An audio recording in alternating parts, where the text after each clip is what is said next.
Hello everyone. तो कैसे हैं आप सभी लोग? आई गेस आप सब लोग एकदम फैंटास्टिक हो जैसे कि मैं, क्योंकि यहाँ पे बारिश का मौसम चल रहा है तो इट्स वेरी गुड वेदर है। तो आज की वीडियो होने वाली है अबाउट निम्स यूनिवर्सिटी। तो निम्स यूनिवर्सिटी का मेरा बैच था 2020 से लेके 2023 का। तो मेरी क्या एक्सपीरियंस मैंने वहाँ पे किया है, क्या वहाँ पे रहना सेफ है, क्या लड़कियों के लिए यूनिवर्सिटी अच्छी है, क्या पढ़ने वालों के लिए यूनिवर्सिटी अच्छी है, एडमिनिस्ट्रेशन से रिलेटेड, फीस से रिलेटेड और लाइक कैंपस से रिलेटेड काफ़ी सारी चीज़ें मैंने कवर अप करने की कोशिश की है। So first of all welcome to my YouTube channel. आपका हमारी इन चैनल की गलियों में बहुत बहुत स्वागत है। तो आज का वीडियो हम शुरू करने वाले हैं what kind of facilities you will get after getting admission in university. तो सबसे पहले ये क्लियर कर देते कि मैं कौन हूँ। भाई तू क्यों बोल रहा है? तो हाँ, मेरा नाम उदय सिंह शेखावत है और मेरा बैच था 2020 से लेकर 2023 इन निम्स यूनिवर्सिटी। मैंने परस्यू किया बीबीए। हाँ, तो अब शुरू करते हैं कि भाई डिपार्टमेंट में मैंने क्या किया क्या नहीं किया। तो I was very knew about like university and the curriculum. तो मेरे को ये नहीं पता था कि इंग्लिश मीडियम में कैसे पढ़ना है कैसे नहीं पढ़ना, क्योंकि मैंने अपने 12th किया हिंदी मीडियम से। तो मेरे को थोड़ी बहुत डिफिकल्टीज फर्स्ट सेमेस्टर के शुरू में थोड़ी फील हुई थी। फिर जब जो प्रोफेसर्स हैं उनके साथ जब कनेक्शन बैठा तो मेरे को कोई प्रॉब्लम बाद में फेस नहीं हुई। अकाउंट्स तो मेरा कुछ रिलेशन ही नहीं था दूर दूर तक, बट फ्रेंड सर्किल की वजह से उससे भी अच्छा बॉन्डिंग हो गई अकाउंट से। तो अकाउंट से लाइक अच्छे नंबर भी आए, हमने पास भी कर लिया। अब यूनिवर्सिटी के अंदर फैसिलिटीज की बात करते हैं। फैसिलिटीज के अंदर hospital, gym, grounds, food, T and coffee stalls और अलग अलग events, mode of transportation, store, mall, bank और बार्बर शॉप तक आपको इन कैंपस मिल जाती है। कैंपस काफ़ी बड़ा है तो वहाँ पे बच्चों के लिए एक बार्बर होना चाहिए, तो वहाँ पे एक सैलून भी है, like it's unisex I guess. तो वहाँ पे कोई प्रॉब्लम आपको होने वाली नहीं है। और आउट ऑफ यूनिवर्सिटी तो आपको सारी फैसिलिटीज़ ऑब्वियसली मिल जाती हैं। इसके अलावा अब बात करते हैं हमारी कॉलेज के एक्सपीरियंस की। तो कॉलेज के अंदर मैं अगर बात करूँ टीचर्स की, तो हमें पीएचडी होल्डर्स भी पढ़ाते थे और पीएचडी स्कॉलर्स भी पढ़ाते थे। कभी कभी हमें ना थोड़ी प्रॉब्लम भी फेस करनी पड़ी। लाइक हमारा एक सब्जेक्ट था एचआरएम, ह्यूमन रिसोर्स मैनेजमेंट। तो उसके लिए हमने हार्डली 5 पीरियड लिए होंगे आई गेस, और वो भी हमने ढंग से क्लास कंडक्ट नहीं हुई थी, बहुत सारी भीड़ बैठ रही थी। तो उस सब्जेक्ट में मेरे को सबसे ज़्यादा प्रॉब्लम फेस करनी पड़ी थी, क्योंकि वो हमारा सेकेंड ईयर था और सेकेंड ईयर में इतना आपको पता नहीं होता है। तो उस टाइम में हमने ज़रूर थोड़ी प्रॉब्लम फेस की है। उसके बाद में सब कुछ हमें कंफर्टेबल हो गया था। अब बात करते हैं कि यूनिवर्सिटी में एडमिशन लेने के बाद आपको कॉलेज कैसे ट्रीट करता है। कॉलेज वाले भाई असाइनमेंट्स मिलते हैं, 2-2 4-4 असाइनमेंट्स मिलते हैं, हमें कंप्लीट करने होते हैं, टीचर्स को सबमिट करवाने होते हैं। इसके अलावा टीचर्स हमें कई बार प्रेजेंटेशंस के लिए भी बोलते हैं, कई बार हमारी कुछ अलग लाइक कुछ हमें प्रिपेयर करके भी लाना होता है, असाइनमेंट्स होते हैं, केस स्टडीज़ होती हैं। तो ये सब चीज़ें हमें पढ़नी पड़ी मतलब पढ़ना ही पड़ेगा, पढ़ने जा रहे हैं। तो अब इसके अलावा हम बात करते हैं कि जो कैंपस के अंदर जो सीनियर्स है वो कैसे ट्रीट करते हैं। तो हाँ, एज ए सीनियर मैंने एक्सपीरियंस किया, जूनियर्स बहुत रेस्पेक्ट भी देता है और हमने भी अपने टाइम पे रेस्पेक्ट दी। तो इससे हमें वो बहुत हेल्पिंग एनवायरनमेंट मिलता है, लाइक एक कलीग्स जो होते हैं जिसमें आप अपने सीनियर से कुछ सीखते हैं। तो उस बेसिस पे अगर देखा जाए तो हाँ, हमारे जूनियर्स ने हमसे बहुत कुछ सीखा और हमने अपने सीनियर्स से बहुत कुछ सीखा है। जैसे वो किसी भी फील्ड के, अगर आप मेडिकल डिपार्टमेंट में आप विजिट करते हो तो वो आपकी हेल्प करते हैं। वो ये नहीं सोचते कि आप किस कॉलेज से आए हो, किस डिपार्टमेंट से आए, वो आपकी डेफिनेटली हेल्प करते हैं विदाउट एनी डिस्क्रिमिनेशन। अब बात करते हैं कि कॉलेज के अंदर इवेंट्स कौन कौन से होते हैं। तो इवेंट्स हद से ज़्यादा होते हैं। मतलब मैंने बहुत ज़्यादा इवेंट्स देखे हैं निम्स यूनिवर्सिटी के अंदर, ऑर्गेनाइजिंग भी बहुत सारी की है। क्योंकि जब मैं सेकेंड ईयर में था तो माथुर सर ने जब ये पूछा था तो हम बहुत ज़्यादा खुश हो गए थे कि भाई इस टीम में आने का मौका हमें मिल गया। उसके बाद इतना एक्सपोजर मिला कि हम डिफरेंट इवेंट्स ऑर्गेनाइज करवा रहे हैं, कोऑर्डिनेट कर रहे हैं। तो काफ़ी टाइम लगा, उसके बाद में धीरे धीरे आदत हो गई और हमें ना बहुत सारे अच्छे लोगों से कम्युनिकेट करने का मौका मिला। लाइक सदगुरु तक हमारे कैंपस में आए हुए। So now we will talk about review. तो सबसे पहले हम बात करते हैं एकेडमिक्स की। तो एकेडमिक्स के बारे में सबके मिक्स रिव्यूज़ होते हैं, बट मेरा जो ऑनेस्ट रिव्यू वो ये होगा कि हमारे एकेडमिक्स के अंदर जितने भी टीचर्स थे, लाइक अलग अलग सब्जेक्ट्स होते हैं, अलग अलग लेक्चरर्स होते हैं, तो उन्होंने अपना रोल बहुत अच्छे तरीके से प्ले किया और अलग अलग टीचर्स हमें पढ़ाते थे। बट हाँ, हमें जिन टीचर्स ने पढ़ाया वो पीएचडी होल्डर्स थे। कुछ इसके अंदर पीएचडी स्कॉलर्स थे। पीएचडी स्कॉलर्स से मेरे को ये लगता है कहीं ना कहीं हमारा जो जनरेशन गैप होता है तो वो कम हो जाता है, तो हम उनसे अच्छे तरीके से कम्युनिकेट कर पाते हैं, हम जो चाहते हैं वो उसे अच्छी तरीके से समझ पाते हैं। लाइक हमारे एक मैम थे, उनका नाम था अंकिता, तो वो पीएचडी कर रहे थे ट्रेडिंग के अंदर। लाइक उनका जो सब्जेक्ट था पीएचडी का वो था क्रिप्टो करेंसी। तो I think we can connect with PhD scholars better than PhD holders जो मतलब जिन्होंने 10 साल पहले अपनी पीएचडी कंप्लीट कर ली, बट हाँ जिनके पास एक्सपीरियंस होता है उनसे एक्सपीरियंस वाले सब्जेक्ट्स में हमें बहुत ज़्यादा हेल्प मिलती है। लाइक फाइनेंस के अंदर हमें एक मैम पढ़ाते थे, और लाइक ऑर्गेनाइजेशन से रिलेटेड काफ़ी सब्जेक्ट्स होते हैं जहाँ पे हमें लाइक अखिल सर जो हमारे प्रिंसिपल थे, तो उन्होंने भी हमें काफ़ी चीज़ें समझाई, जो मॉडल्स होते हैं, अलग अलग थ्योरीज होती है, तो वो उन्हें समझाने में मच बेटर परफॉर्म करते हैं। तो एकेडमिक्स के लिए मैं अपने मैनेजमेंट की तरफ से ये बोलना चाहूँगा कि हाँ भाई, मेरे डिपार्टमेंट में जितने भी टीचर्स थे, फैकल्टीज़ थे, लाइक अलग अलग मैनेजमेंट का जो स्टाफ था, दैट वाज ऑसम। हाँ, अगर तो बात हम करें किसी दूसरे डिपार्टमेंट के लिए, तो इंजीनियरिंग डिपार्टमेंट के रिव्यूज़ अगर हो सके, पॉसिबल हुए, तो मैं किसी स्टूडेंट के थ्रू आपको रिव्यूज़ दिलवा दूंगा। बट हाँ, वहाँ पे भी काफ़ी ज़्यादा एडमिशन्स हैं, काफ़ी अच्छा परफॉर्म बच्चे कर रहे हैं, और कुछ लोगों ने अच्छे अच्छे पैकेजेस भी लिए हैं, इंटर्नशिप्स भी होती हैं, और अलग से लाइक आउटसाइडर स्पीकर्स भी आते हैं, कुछ इसरो से भी लोग आते हैं, और अलग अलग इंस्टीट्यूट से भी लोग आते हैं। अब बात करते हैं मेडिकल फील्ड की तरफ। तो मेडिकल के लिए लाइक एकेडमिक्स का सेम करिकुलम होता है सेमेस्टर वाइज, और कुछ डिपार्टमेंट्स के अंदर सेमेस्टर नहीं होते, तो वहाँ पे मैक्सिमम टाइम्स क्या होता है कि ईयरली बेसिस भी होता है। जैसे फार्मेसी है, फार्मेसी का हर एक लाइक एक ईयर बेस होता है, तो वहाँ पे सेमेस्टर नहीं होते। और अगर बात करें नर्सिंग के लिए, तो नर्सिंग का भी सेम होता है। अभी आई थिंक उनका लाइक सेमेस्टर वाइज हो गया है। और बात करें फ़ी स्ट्रक्चर की, तो फ़ी स्ट्रक्चर के अंदर मेडिकल की फ़ी थोड़ी ज़्यादा होती है, और मैनेजमेंट की फ़ी इतनी हाई नहीं है। तो इसके लिए हम अलग से एक टॉपिक पे बात करने वाले हैं, जिसमें फ़ी के लिए हम बात करेंगे। तो ये हमारा था ओवरऑल एकेडमिक्स की।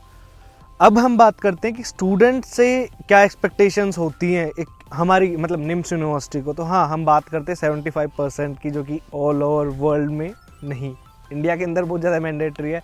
आप पढ़ाओ ना पढ़ाओ, 75% अटेंडेंस चाहिए। रील्स वगैरह हम देखते रहते हैं, तो हाँ यहाँ भी सेम ही सिस्टम है। तो हमें 75% अटेंडेंस चाहिए होती है। और लाइक हम सबसे पहला लेवल तो वही है, क्योंकि आप अगर वो नहीं कंप्लीट करते हो तो आपको डिबार्ट कर दिया जाता है। टेस्ट लाइक जो हमारे इंटरनल्स होते हैं, सेमेस्टर एग्जाम्स होते हैं, उनसे आपको बाहर कर दिया जाएगा अगर आपकी अटेंडेंस कंप्लीट नहीं होती। बहुत सारे लोगों को एज ए एग्जाम्पल सेट भी किया गया है ताकि बच्चे आएँ। हाँ, ऑब्वियसली हमें जाना चाहिए, कम से कम लाइब्रेरी जाके बैठ जाओ अगर आप नहीं जा रहे हो तो मेरा यही था कि अगर मैं क्लास जा रहा हूँ, क्लास नहीं भी होती किसी रीज़न की वजह से, तो मैं लाइब्रेरी चले जाया करता था। बट जो स्टूडेंट्स अपना मुंह भी नहीं दिखाते थे, उनको कई बार दिक्कतें भी फेस करनी पड़ी है। हम दूसरी बात पे आते हैं, लाइक यूनिवर्सिटी के अंदर बहुत सारे असाइनमेंट्स मिलते हैं, प्रेजेंटेशंस होती है, और कई बार लाइक कुछ स्टूडेंट्स को ना बहुत क्यूरियोसिटी होती है कि उन्हें लाइक स्पीच देनी है, परफॉर्म करना है। तो इस सब के लिए भी फुल स्टेज है, तो प्रेजेंटेशन के लिए अलग से पीरियड मेंशन होता है। तो उसके अंदर आप अपना प्रेजेंटेशन बना के लाते हो, टीचर के सामने परफॉर्म करते हो, आपके अंदर क्या कमी है वो करेक्ट की जाती है। लाइक मेरा जो बैच था वो कोविड टाइम का था, तो हमारा कुछ टाइम तो कोविड की वजह से निकल गया। बट जो नए बच्चे आ रहे हैं, मैंने देखा है उनके लिए बहुत सारी प्रेजेंटेशन चलती हैं। हमारे जो नए डायरेक्टर सर आए मैनेजमेंट के अंदर, तो वो काफ़ी एक्सपीरियंस्ड, बहुत ज़्यादा एक्सपीरियंस है उनको, तो उन्होंने काफ़ी हेल्प किया, काफ़ी इम्प्रूवमेंट भी किया। और आई गेस जहाँ पे हमने एडमिशन लिया था, वो प्रिंसिपल सर, अदर फैकल्टीज़ और डायरेक्टर सर की हेल्प से और भी आगे जाएगा, डेफिनेटली जाएगा, मेरे को इतना विश्वास है। और अगर एकेडमिक्स में कुछ छूटता है तो वो छूटता है कि आपको कितना लिखना पड़ता है, कितना पढ़ना पड़ता है। भाई सीधी सी बात है, आप एक इतनी मोटी डायरी लोगे ना, और अगर आप वो लेके चले जाते हो तो आपकी बीबीए कंप्लीट हो रही है उसी के अंदर, क्योंकि आपको नोट्स बनाने थे, की नोट्स लिखने होते हैं, आपको स्लाइड्स मिल जाती हैं, आपको प्रेजेंटेशंस मिल जाती हैं जो बच्चे परफॉर्म करते हैं या फिर आप करते हो। और बात करते हैं हम लाइक रिसर्च की, तो ऑब्वियसली आप स्कूल के अंदर तो हो नहीं कि आपको स्कूल में जैसे हाथ पकड़ के टीचर सिखाता था वैसे सिखाया जाएगा। आपको अपनी रिसर्च पे वर्क करना होता है ताकि आप अच्छे से परफॉर्म कर सको, और दूसरे लोगों से भी सीखते हैं हम बहुत ज़्यादा कुछ। लाइक मेरे को कुछ नहीं पता था कि what is BBA, what is management. मैं गया, मैंने अपने दोस्तों से सीखा, उन्होंने बहुत हेल्प मेरी की। तो ये भी एक फैक्टर होता है कि आप वहाँ पे खुद से जो रिसर्च करते हो, आप इससे इंडिपेंडेंट भी बनते हो, और कुछ इंप्रूवमेंट्स आप अपने अंदर अपने आप से लेके आते हो। तो ये ओवरऑल हो गया एकेडमिक। अब हम बात करते हैं हॉस्पिटल सर्विसेज के लिए, क्योंकि हमारा जो निम्स यूनिवर्सिटी है उसका नाम ही पूरा national institute of medical sciences है। तो इसके अंदर हम बात करने वाले हैं कि हमें कौन कौन सी फैसिलिटीज़ हॉस्पिटल के थ्रू मिलने वाली है। जो नॉन मेडिकल और मेडिकल स्टूडेंट है उनके लिए सबसे बढ़िया फैसिलिटी होती है कि आपको हॉस्पिटल के लिए फुल एक्सेस होता है कि आप फ्री में वहाँ पे जाके कुछ भी आपको प्रिस्क्रिप्शन चाहिए, आप बीमार हो, बुखार है, जुकाम है, सिर दर्द है, कुछ भी हो, सो वहाँ पे डॉक्टर्स होते हैं, वो बहुत ज़्यादा एक्सपीरियंस भी होते हैं, इंटर्न्स भी होते हैं जो MBBS कर रहे होते हैं। हमारे साथ में भी कुछ लोग जिम में वर्कआउट कर रहे होते थे और जब हम कभी हॉस्पिटल विजिट करते थे तो हम वहाँ जाके फट से बस की ये काम करवा दो और फट से वो हेल्प भी कर देते। तो हाँ, वहाँ का एनवायरनमेंट बहुत ईजीली अडेप्टेबल है कि आपकी सब हेल्प करते हैं। फर्स्ट ऑफ ऑल अगर आप थोड़ा इंटरेक्टिव हो, अगर आप इंट्रोवर्ट हो then you have to be extrovert like in today's world. और हाँ, अब हम बात करते हैं हॉस्पिटल की क्या क्या फैसिलिटीज़ हमें मिलती है। तो आपका कोई स्लिप चार्जेस नहीं होते, आप जब चाहो तब आधी रात 3 बजे, 2 बजे, 4 बजे, 5 बजे या फिर दोपहर में किसी भी टाइम पे आप जाके हॉस्पिटल में अपना ट्रीटमेंट करवा सकते हो। बहुत सारे लोगों को बुखार, जुकाम या फिर कुछ भी इश्यूज़ होते हैं तो उनका कोई चार्जेस नहीं होते।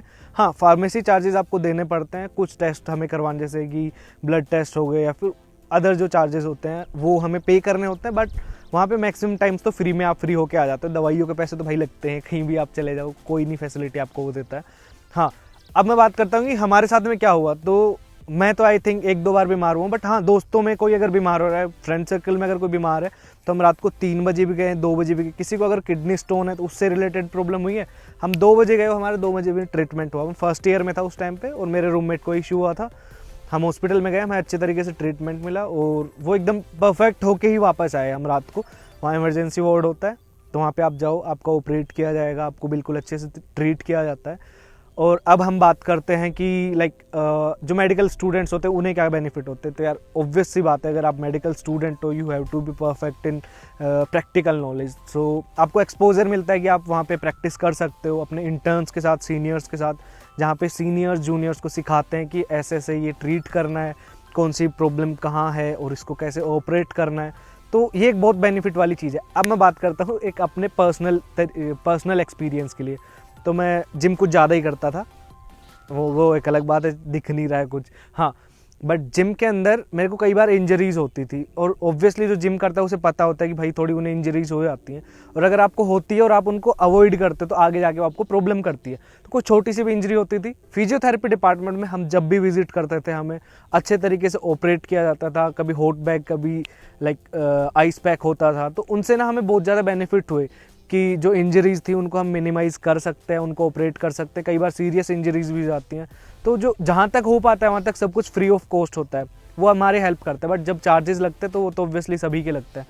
और हाँ, एक मेरा लाइक जूनियर था, उसको कोई इशू हुआ था, तो उसका जब ऑपरेशन हुआ तो उसको डिस्काउंट भी मिला यूनिवर्सिटी की तरफ से। कोई हॉस्पिटल डिस्काउंट नहीं देता है आई गेस, मेरे नॉलेज के हिसाब से। वो एक अलग बात है, किसी स्कीम के थ्रू आपको पैसे कम हो रहे हैं, बट हाँ उसको डिस्काउंट मिला क्योंकि वो एक स्टूडेंट था। और स्टूडेंट होने के बहुत सारे फ़ायदे मैंने देखे हैं निम्स यूनिवर्सिटी के अंदर, स्पेशली इन अ हॉस्पिटल। आपको स्लिप के लिए लाइन में नहीं लगना होता, जिस लाइन में 150-200 लोग खड़े होते हैं वहाँ आपको नहीं जाना होता। आप डायरेक्ट डेस्क पे जाओ, आप वहाँ से अपनी पर्ची कटवा सकते हो। लाइक जो डॉक्टर्स हैं उनसे आप विजिट कर सकते हो, उनसे आप लाइक प्रिस्क्रिप्शन ले सकते हो, आप उनसे कंसल्ट कर सकते हो। ये भी एक बहुत बड़ा बेनिफिट है। तो ये ओवरऑल होता है हॉस्पिटल के बारे में। अब हम बात करते हैं फूड फैसिलिटीज़ के बारे में कि खाना कैसा है। तो हाँ, अब सबसे पहले हम बात कर लेते हैं हॉस्टल की। तो हॉस्टल में किसी को भी एक जैसा खाना अच्छा नहीं लगता और कोई भी हॉस्टल बहुत बार अलग अलग डिशेज़ नहीं बना के देता। तो ये कहानी पूरे वर्ल्ड वाइड फेमस है कि आपको हॉस्टल का खाना अच्छा नहीं लगता। ऑब्वियसली नहीं लगेगा क्योंकि रेगुलर टेस्ट हो जाता है, रेगुलर हमें कोई चीज़ अच्छी नहीं लगती है। तो हाँ, हॉस्टल का खाना, मैं आउटसाइड रहता था, लाइक मैं पीजी में रहता था, तो I was day scholar. As a part of organizing team हमें बहुत बार मौका मिला कि हम मेस में जाके खाना खा सकें। तो कंपैरेटिवली अगर मैं बात करूँ बाहर रह के बच्चे जो खाते हैं, अगर कोई खुद से बना रहा है तो बहुत वेल एंड गुड चीज़ है कि वो खुद से हेल्दी बना के खा रहा है। बट अगर आप खुद से बना के नहीं खा रहे हो, क्योंकि खुद से बना के खाने में बहुत ज़्यादा टाइम वेस्ट हो जाता है, तो मैं कहना चाहूँगा कि बाहर का खाना इतना अच्छा नहीं है। क्योंकि आप डेली होटल का खाना नहीं खा सकते, डेली रेस्टोरेंट पे जाके आप चाउमीन मोमोज तो बिल्कुल नहीं खा सकते। You should have some good food at hostel, क्योंकि वहाँ पे हलवा भी मिल जाता है, मिठाई भी मिल जाती है, डिशेज भी मिल जाती है, पनीर भी मिल जाता है, राजमा मिल जाता है, चावल भी, छाछ भी, रायता भी। तो ये एक अलग बेनिफिट है जो हम अवॉइड करते हैं क्योंकि हम टीनेजर्स हैं, कुछ लोग लाइक अर्ली 20s में होते हैं, तो उनको ये प्रॉब्लम आती है, वो एडजस्ट नहीं कर पाते हॉस्टल में। बट हाँ, डेफिनेटली आई विल से कि हॉस्टल का खाना बाहर के खाने से अच्छा है, मेरा एक्सपीरियंस ये बोलता है। बाकी अगर आपको एक्सप्लोर करना है तो कैंपस के बाहर बहुत सारे रेस्टोरेंट्स हैं क्योंकि मार्केट तो अपने आप ही वहाँ जाता है जहाँ बच्चे होते हैं। तो आसपास में काफ़ी मैंने विजिट किए हैं, काफ़ी जगह अच्छा अच्छा खाना भी था, वेज नॉन वेज।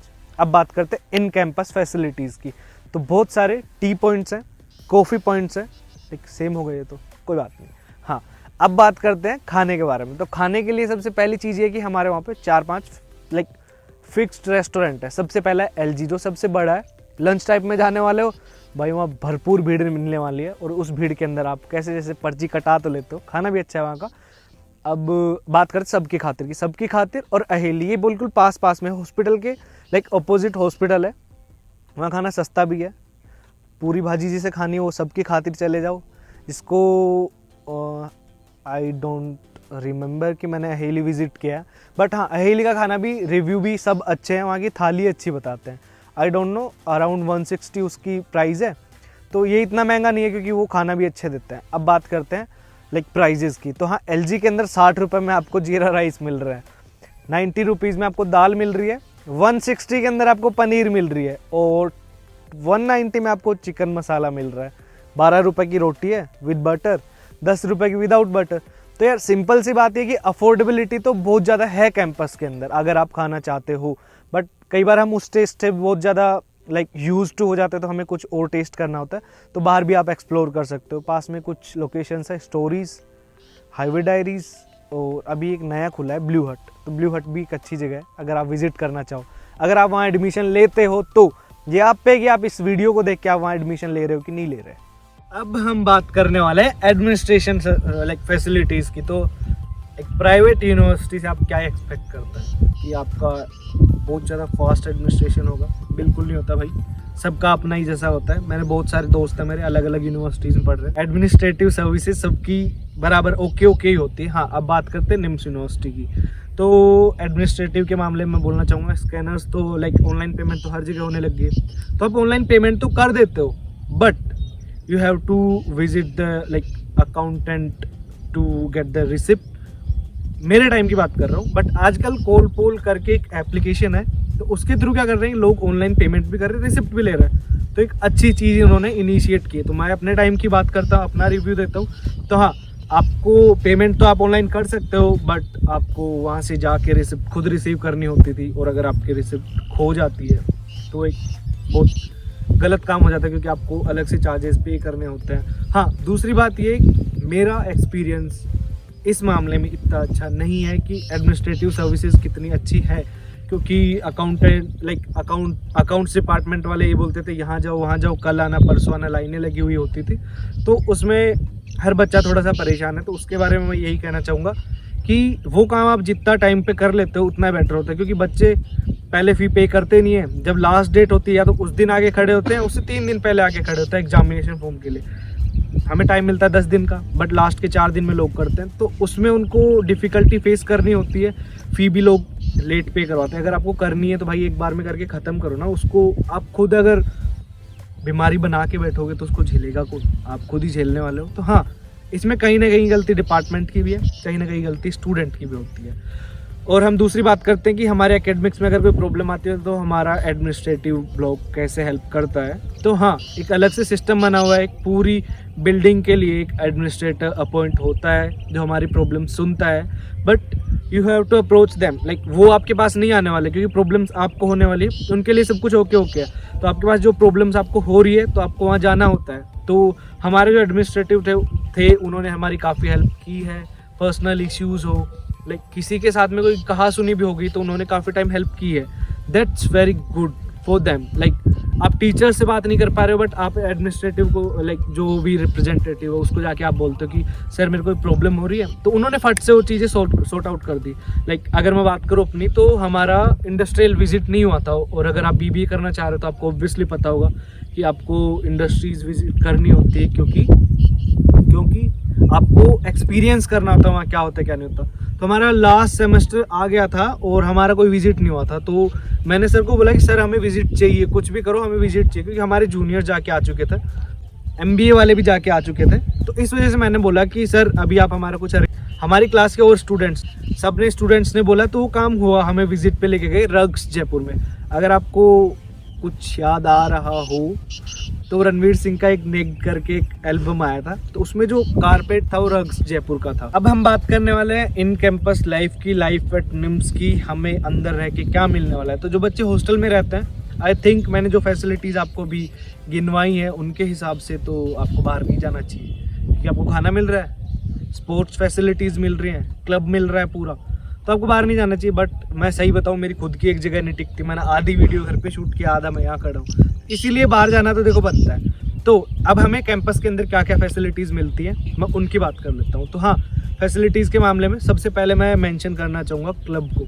तो क्लब के अंदर हमारी जिम आती है, अलग अलग ग्राउंड्स आते हैं, लाइक हमारे क्रिकेट ग्राउंड है, टेनिस कोर्ट है, बैडमिंटन कोर्ट है, बास्केटबॉल कोर्ट है, और अदर लाइक स्पेस भी है जहाँ पे आप अपना स्पोर्ट्स खेल सकते हैं, क्योंकि काफ़ी नेशनल प्लेयर्स होते हैं जो लाइक अपने मास्टर्स बैचलर्स करते हैं, तो उस टाइम पे उन्हें एक्सपोजर चाहिए होता है इस फील्ड के अंदर भी। तो हाँ, अगर मैं अपने क्लासमेट्स की बात करूँ तो एक चंद्रांशु राठौड़ करके एक स्टूडेंट था, वो बहुत अच्छी फुटबॉल खेलता है, तो उसको एक्सपोजर मिला, उसने नेशनल खेला। एक योगेश नाम से लड़का था, तो उसको भी एक्सपोजर मिला, उसने भी यूनिवर्सिटीज़ के लेवल पे बहुत अच्छा परफॉर्म किया, और वो उस टीम में भी था, निम्स यूनिवर्सिटी की टीम में। तो if you are a good athlete, sportsman, so you can go for that. आपको काफ़ी एक्सपोजर मिलने वाला है, बट आपको ट्रायल्स देने होते हैं उसके लिए, तो आपको क्वालिफाई करना बहुत ज़्यादा ज़रूरी हो जाता है। हाँ, अब हम बात करते हैं क्लब मेंबरशिप के अंदर जिम के बारे में। तो जिम एक नंबर है भाई। हमारे जिम के अंदर ट्रेनर्स थे, उनको काफ़ी एक्सपीरियंस था।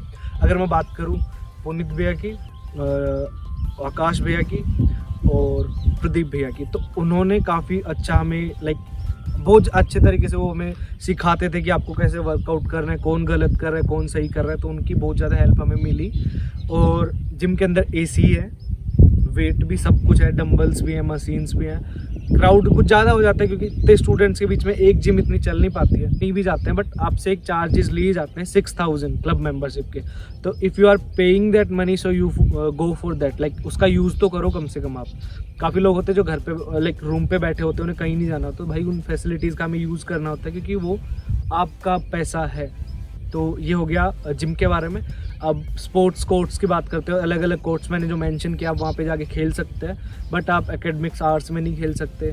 और काफ़ी बार हमें like sports period, sports day करके भी काफ़ी बार हमने सेलिब्रेट किया, जिसमें हम सब स्टूडेंट्स जाते थे, टीचर्स हमें बताते थे, इक्विपमेंट्स भी हमें यूनिवर्सिटी प्रोवाइड करवा देती थी, तो हम उनमें लाइक बिजी हो जाते थे। वो गेम्स हमने काफ़ी बार खेले, तो that is also good part of like NIMS university. और अब हम बात करने वाले हैं फंक्शंस के बारे में। तो बहुत सारे फंक्शंस होते हैं। होली के लिए जो बच्चे घर नहीं जा रहे उनके लिए वहाँ फंक्शन होगा, दिवाली पे जो बच्चे घर नहीं जा रहे उनके लिए वहाँ फंक्शन होगा। रक्षाबंधन का नहीं होता, कभी सोच रहे हो रक्षाबंधन पे राखियाँ बंधवा देंगे, वो नहीं होता, आप अपने पर्सनल बेसिस पे कर सकते हो। हाँ, अब हम बात करते हैं लाइक ओरिएंटेशन प्रोग्राम्स के लिए। जो फर्स्ट ईयर में बच्चे आते हैं उन्हें कुछ पता नहीं होता है, सब 12th पास आउट करके आते हैं, कुछ बैचलर्स भी करके आते हैं। उन्हें यूनिवर्सिटी के एनवायरनमेंट से इंटरेक्ट करने के लिए बहुत सारे शो करवाए जाते हैं, like open mic show, cypher और ओपन स्टेज, जहाँ पे आप बच्चे अपना डांस परफॉर्म कर सकते हैं पूरे अच्छे तरीके से, जहाँ पे अपने आप को लाइक शो कर सकते हैं अगर उनके पास कुछ टैलेंट है। तो मेरे को लास्ट टाइम याद है काफ़ी बच्चों ने अच्छा परफॉर्म किया था ओपन माइक सेशन के अंदर, क्योंकि वहाँ पे लाइक उन्हीं के लिए स्पेशली था, फर्स्ट ईयर स्टूडेंट्स के लिए, और काफ़ी अच्छे अच्छे सिंगर्स मैंने उस टाइम पे देखे। हाँ, अब हम बात करते हैं फंक्शंस के लिए। तो हाँ, जगराता वॉज द बेस्ट इवेंट जो मैंने ऑर्गेनाइज भी किया है और मैंने एक्सपीरियंस भी किया है। जगराता, दांडिया नाइट और नवरात्रि फंक्शन, ये सबसे बेस्ट पार्ट था। अब हम बात करें स्पोर्ट्स के लिए। तो स्पोर्ट्स के लिए इंटर कॉलेज कंपटीशन होता है, जिसमें अलग अलग कॉलेजेस अपने लाइक कॉलेज को रिप्रेजेंट करती है, और एक बड़ा सारा कप लोग उठाते हैं। वो कप यहाँ पे मैं फ़ोटो डाल दूंगा, तो आप देख सकते हैं कौन से कप की मैं बात कर रहा हूँ। और मेडल्स मिलते हैं जो अच्छा परफॉर्म करते हैं। और last year I guess Red Bull sponsor था, वो भी बहुत अच्छी चीज़ है कि अब बाहर से भी लोग स्पॉन्सर करते हैं ऐसे इवेंट्स को। और अगर अब हम बात करें कंपटीशन में क्या होता है, तो लगभग 15 गेम्स होते हैं, उन सबको लोग खेलते हैं। बाहर से कोचेज आए, उन्होंने गेम्स करवाए like fair play committee and all, but फिर भी क्लैशेस तो हो ही जाते हैं, क्योंकि कैंपस में आपको पता है कि सभी में जवानी का खून दौड़ रहा होता है, तो सबका अपना अपना फूट पड़ता है किसी भी रीज़न पे। किसी को रन आउट गलत बता दिया तो किसी का कबड्डी में पॉइंट चले गया, किसी का खो खो में पॉइंट चले गया, तो वो एक अलग मैटर है, क्योंकि लोग अपने लाइक फुल जोश में होते हैं, लड़ाइयाँ भी हो जाती है कई बार। अब हम बात करने वाले हैं दूसरी चीज़ के बारे में। जो दूसरी चीज़ क्या होने वाली है कि वहाँ का माहौल कैसा है, सेफ़ है कि नहीं है। हाँ, NIMS university is the safe place for girls. Like मैं जब बाहर रहता था तो मैंने देखा है कि रात को 2 बजे भी लड़कियाँ लाइक चाय पी के आ रही, मैगी खा के आ रही, पता नहीं क्यों उनको टिका नहीं जाता था एक जगह पे। बट हाँ, ऐसी ही हरकतें कि उनको सड़क पे किसी ने हरेस कर दिया या फिर किसी ने कुछ गलत कर दिया, ऐसी हरकतें मैंने नहीं देखी अपने एक्सपीरियंस के अंदर। अब का मैं कह नहीं सकता, बट मैंने अपने एक्सपीरियंस में ये देखा है कि लोग कंफर्टेबली वहाँ पे घूम रहे हैं। सुबह 5 बजे हो, शाम के 5 बजे हो, तो कोई ऐसी हरकतें नहीं होती है। तो लड़कियों के लिए ठीक जगह है। और अंदर कैंपस में तो ऐसा है कि भाई अगर आपने लड़ाई कर ली है तो मिनिमम चार्जेस आपको पड़ने वाला है 60,000 रुपये। काफ़ी दोस्त थे जिन्होंने लड़ाई की, अब उनको 60,000 रुपये का फ़ाइन लग गया। पे करने के लिए नेगोशिएट करते घूमते हैं फिर वो। तो हाँ, ये था लड़ाई के बारे में। तो आप लड़ाई की तो सोचना भी मत, क्योंकि वहाँ की सिक्योरिटी बहुत टाइट होने वाली, पकड़ के ले जाएगी, ID कार्ड रख लेगी, घर पे बात करेगी, एप्लीकेशन लिखवाएगी। कई बार तो FIR भी फाइल हो जाती है क्योंकि यूनिवर्सिटी उन पर कार्रवाई कर देती है। हाँ, तो ये होता है ओवरऑल एकेडमिक्स के अलावा हमारे कैंपस लाइफ के बारे में। एक सीरियस कंसर्न लोगों के लिए होता है कि रैगिंग होती है क्या कैंपस में। तो यार मैंने नहीं देखी कि रैगिंग होती है कैंपस में, क्योंकि मैंने कभी की नहीं है, मेरी कभी हुई नहीं है। तो मैं तो यही कहूँगा कि कैंपस में रैगिंग नहीं होती। बट कई बार कुछ लोग लाइक जो फ्रिंज एलिमेंट्स होते हैं एक तरीके से हम कह सकते हैं, क्योंकि वो होते हैं, तो इस वजह से वो काफ़ी बार हरकतें कर देते हैं, नए बच्चों को वो परेशान करते हैं। बट अगर आपने उनकी शिकायत की तो उन पर कार्रवाई भी हो जाती है। कई बार प्राइवेसी इश्यूज़ भी हो जाते हैं, क्योंकि कॉलेज के ग्रुप होते हैं तो उनमें से लड़कों ने लड़कियों को परेशान करना शुरू कर दिया, तो ये भी कई बार हो जाता है। तो हाँ, ये तो यार लाइक सोशल मीडिया के ऊपर ऐसा आप सोचो कि आपको प्राइवेसी मिलने वाली है, तो मैक्सिमम टाइम्स नहीं मिलती है, क्योंकि लोग आपके नंबर वगैरह आउट कर देते हैं। तो ये एक इश्यू लोगों को फेस करना पड़ता है। हाँ, अब रैगिंग के लिए बात करते हैं तो रैगिंग हमारे डिपार्टमेंट में ना तो होती है। अब जो जूनियर्स आ रहे हैं उन्होंने नहीं की, उनकी नहीं हुई, तो आगे वो भी नहीं करेंगे। बाकी कुछ डिपार्टमेंट्स में ये प्रॉब्लम हो सकती है कि कुछ लोगों की रैगिंग हो जाए, किसी से कोई दिक्कत होती है। अगर आपने उनके लिए कंप्लेन की है तो यहाँ पे एक डिसिप्लिन कमेटी है, लाइक मृदुला मैम जो कि डेंटल कॉलेज के प्रिंसिपल है, उन्होंने कई बार स्ट्रिक्ट एक्शंस लिए भी हैं। उनको उसी टाइम पे हटा दिया जाता है स्टूडेंट्स को, जो भी उनके साथ में इन्वॉल्व होते हैं उन सबको बहुत दिक्कत आ जाती है। और बहुत अच्छी एक्शन उन्होंने ली है, मैं ये चीज़ अप्रिशिएट करता हूँ कि यूनिवर्सिटी के अंदर कम से कम डिसिप्लिन कमेटी ने इस चीज़ को बहुत मिनिमाइज़ कर दिया है। हमारे टाइम पे रैगिंग हो जाती, छिपते थे, मतलब जहाँ भी सीनियर्स मिल जाते थे, लोगों ने बहुत परेशान भी किया उस टाइम पे। बट हाँ, अब के टाइम पे वो बहुत कम हो चुका है। अब हम बात करते हैं फ़ीस की। तो फीस आपकी क्या होने वाली है। तो भाई मैंने जब एडमिशन लिया तो 60,000 मेरी BBA की first like per year fees थी। तो 1,80,000 में मैंने अपनी BBA कंप्लीट कर ली, प्लस 7,000 एग्जामिनेशन फ़ीस। ये एक तरीके का हिडन चार्ज है। तो मैं आपको पहले अवेयर कर देता हूँ कि हमारे टाइम पे 7,000 था, अभी का पता नहीं है कि बढ़ चुका है कि नहीं बढ़ चुका है। स्टूडेंट्स के लिए भी कुछ चार्जेस बढ़ चुके हैं, लाइक क्लब मेंबरशिप की जो फीस थी वो 6,000 थी, अभी वो बढ़ जाएगी। I don't know how much, but वो बढ़ जाएगी। ड्रेस के चार्ज होते हैं, एनरोलमेंट के लिए अलग से चार्जेस होते हैं। तो ओवरऑल अगर देखा जाए तो जहाँ लोग लाइक बड़ी यूनिवर्सिटीज़ में जाके BBA करते हैं वो 8-10 लाख रुपए कम से कम दे देते हैं as a fee. Living expenses अलग होते हैं तो उनको काफ़ी महंगा पड़ जाता है। हॉस्टल की बात करते हैं, हॉस्टल में लाइक 1 लाख, 1.5 लाख, 2 लाख और 2.5 लाख ऐसे करके कुछ क्लासिफिकेशन है, जिसके अंदर आप सिंगल सीटर रूम में रह सकते हो, आप डबल सीटर रूम्स में रह सकते हो, और आप 4 सीटर 3 सीटर रूम्स के अंदर रह सकते हो। तो ये भी एक फैक्टर है कि आपको लाइक हॉस्टल लेना चाहिए नहीं लेना चाहिए। बस हॉस्टल आपको ले लेना चाहिए, क्योंकि अगर हम देखें तो मेरे घर से मेरे को 10,000 रुपये मिलते थे। उन 10,000 रुपये के अंदर मेरा रूम रेंट हो जाता था। तो रूम्स के प्राइजेस भी काफ़ी हाई हो गए हैं PG के अंदर। तो ये भी एक कंसर्न है कि यार पैसे इतने क्यों ले रहे हैं। बाहर तो लोग लूट रहे हैं, वहाँ पे 5,000 तक लोग चार्ज कर रहे हैं पर पर्सन। तो ये बहुत अनफेयर मेरे को लगता है कि यार इतना महंगा क्यों है। क्योंकि अगर आप जयपुर सिटी में जाके भी अगर रूम ले रहे हो, आपको 3 BHK 12,000 में मिल रहा है। बट अगर आप निम्स के पास में ले रहे हो, आपको एक सिंगल रूम 12,000 रुपये, 15,000 रुपये, 14,000 रुपये का मिल रहा है। तो मेरा 3,500 पर मंथ का होता था रेंट, फिर खाना हो जाता था 2,500-3,000 रुपये के आसपास, फिर ऊपर का खर्चा हो जाता था। टोटल 10,000 रुपये आते थे। 12 महीने के हो गए 1,20,000 रुपये, 3 साल के हो गए 3,60,000 रुपये।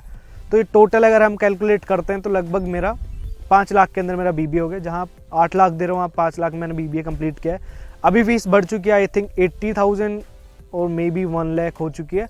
आपको कुछ स्कॉलरशिप शुरू में ऑफर की जाती है 20%, बट आपको वो मिलती नहीं है, क्योंकि वो फर्स्ट ईयर के लिए होती है। बाद में आपके वो चार्जेस बढ़ जाते हैं, आपको अगले ईयर में वो लाइक नहीं मिलने वाली। तो जब आप एडमिशन लेते हो तब आप मेक श्योर कि आप उनसे बोलो कि हर साल हमें 20% स्कॉलरशिप चाहिए अगर आप दे रहे हो।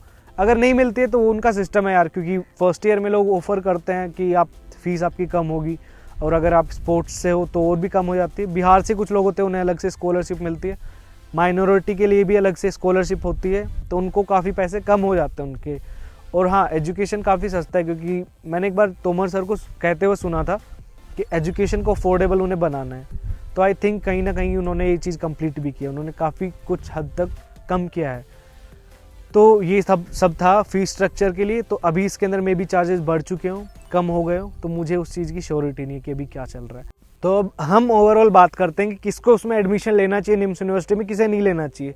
तो हाँ भाई, अगर तुम बहुत ज़्यादा पढ़ने वाले नहीं हो तो निम्स यूनिवर्सिटी में एडमिशन ले लो, क्योंकि जो हम थोड़ा सा पोटेंशियल लगा के पढ़ते हैं तो उससे आपको एडमिशन में, लाइक एडमिशन के टाइम पे तो कौन बताता है कि वो कितना होशियार है कितना नहीं, और जो होशियार होते हैं वो डफर हो जाते हैं, होते हैं वो बहुत अच्छा परफॉर्म कर जाते हैं। तो ये मत सोचना कि मेरे को 92% है तो मैं बहुत हाई CGPA लेके जाने वाला हूँ, तो ऐसा कुछ नहीं होता।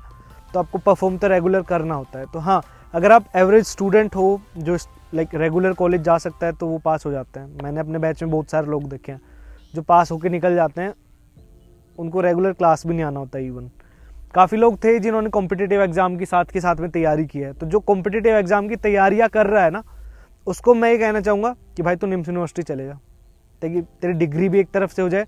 लाइब्रेरी एक्सेस पूरा होता है तो आप लाइब्रेरी जाके पढ़ सकते हो, आप वहाँ जाके पढ़ रहे हो और अपनी कॉम्पिटिटिव एग्ज़ाम निकाल रहे हो तो आप निकाल सकते हो। तो मैं आपको बता देता हूँ, मैंने आइल्स की तैयारी की थी तो मैंने लाइब्रेरी में बैठ के की है।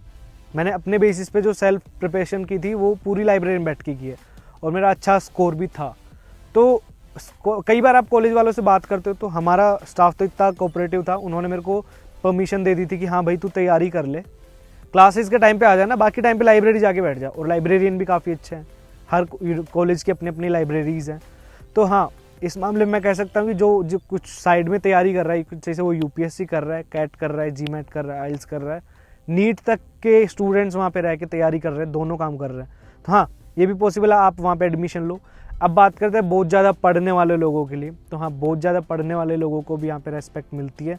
इवन जो लोग अच्छा परफॉर्म कर रहे हैं उनको गोल्ड मेडल मिलता है जब उनकी डिग्री कंप्लीट होती है, अलग से उन्हें सर्टिफिकेट मिलता है, एक्सपोजर मिलता है बाहर रिप्रेजेंट करने का निम्स यूनिवर्सिटी को अलग अलग फंक्शंस के अंदर।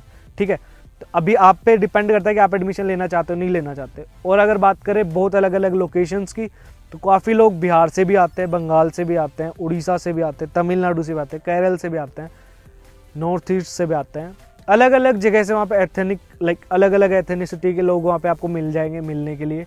आप वहाँ से इंटरेक्ट करोगे, उनसे दोस्ती भी हो जाती है, बहुत सारा अच्छे लोगों से बॉन्डिंग हो जाती है आपकी जब वहाँ रहते हो। स्ट्रेंजर आते हो बट जब जाते हो एज ए फैमिली आप जाते हो। ये चीज़ मैंने बहुत अच्छे तरीके से देखी, क्योंकि आई नो कि मेरा ग्रुप जब वहाँ से हमारा जब अलविदा हुआ, सब अलग अलग हुए, तो हाँ एक टच होता है यार वो वहाँ पे बना, क्योंकि वहाँ कंपनी बहुत अच्छे तरीके से मिल जाती, तो आप अच्छे तरीके से सर्वाइव कर जाते हो। तो हाँ, आप एडमिशन ले लो अगर आपको तैयारी करनी है। अगर आपको इतना नहीं है कि आप 5, 10, 15 लाख रुपए नहीं पे कर सकते, तो भी आप वहाँ एडमिशन ले लो, फीस अफोर्डेबल है। अदर चार्जेस जो मैंने मेंशन किए वो जब आप एडमिशन लेते हो, जब आप बात कर रहे हो तो एक बार कंफर्म कर लो कि कोई अदर चार्जेस तो नहीं है। बात करते हैं रजिस्ट्रेशन की, तो 5,000 to 10,000 आपको पे करना होता है अपनी सीट रिजर्व करने के लिए। तो वो भी आपको कंफर्म कर लेना चाहिए कि ये अमाउंट मेरा डिडक्ट होने वाला है, तो फीस में से कम होगा कि नहीं होगा, ये चीज़ आप कंफर्म कर लेना। तो भाई ये ओवरऑल रिव्यू था अबाउट निम्स यूनिवर्सिटी। अभी जब मैं निम्स यूनिवर्सिटी अपने डॉक्यूमेंटेशन के लिए जाने वाला हूँ, कुछ मुझे डॉक्यूमेंट्स अपने वहाँ से इश्यू करवाना है, तो मैं आपको एक कैंपस टूर भी अवेलेबल करवाऊँगा अपने इस चैनल पे। तो stay tune, subscribe please, like share comment, क्योंकि आप अगर अप्रिशिएट करोगे तो आने वाला कंटेंट और अच्छा होने वाला है। दूसरी बात ये कि मैं कुछ टाइम में बाहर जाने वाला हूँ, तो वहाँ का कंटेंट आपको और भी अच्छा मिलेगा। अगर आप इस वीडियो पे अच्छे तरीके से अपना प्यार बरसाते हैं तो ऑब्वियसली मेरे को बहुत अच्छा मोटिवेशन मिलने वाला है। तो thank you so much for watching this video till this point. Thank you so much guys.